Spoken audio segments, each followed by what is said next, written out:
Hi, everyone. It's Sunday afternoon, the 1st of March, and I just wanted to give you a brief little primer on point and figure charting. And the reason that I'm doing that is because point and figure charts give no credence whatsoever to time.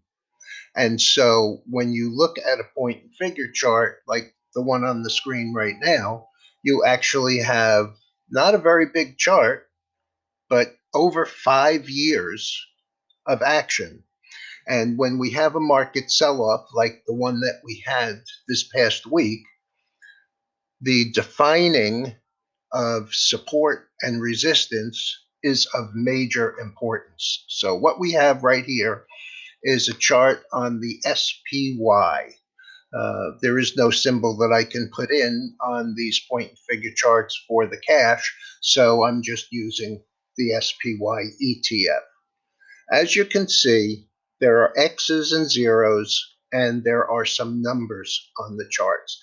While credence is not given to the amount of time it takes to do anything, the numbers are included so that you have an idea of how you can quantify exactly when and where.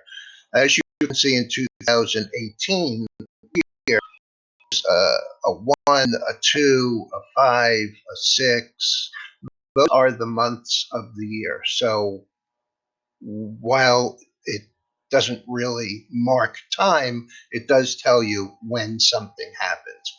So basically, the way that this works is you are either in an up channel or a down channel, marked by X's on the upside, zeros on the downside. You do not reverse from X's to O's or O's to X's unless there is a minimum of 3 boxes. On this chart, at the level that we're talking about, anywhere over 200, the boxes are equal to 4 points. So you have 30, 300, 304, 308, etc. And so, in order to reverse, we would have to see 3 boxes at 4 points or $12. That may seem like a lot to people who are more interested in trading in the short term, uh, but as you can see, this enables you to see exactly where resistance has been and where support has been. So we broke out here back in 2017 at 204, and it took us over a year, but we went from 204 to 276 without any reversals to the downside. So then in 2018, we went from that 276 all the way down to 244. And as you can see, there really weren't any numbers in here except for February. And we came all the way back down and reversed again and moved from 244 all the way back to a lower high at 268.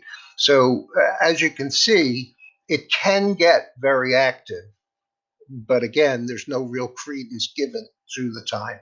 So, we broke out most recently here going through 296 to 300, and that was, there's a letter B here that stands for November, and the letter C for December. And so we ran from 296 all the way up to the 336 high that we ran into this month.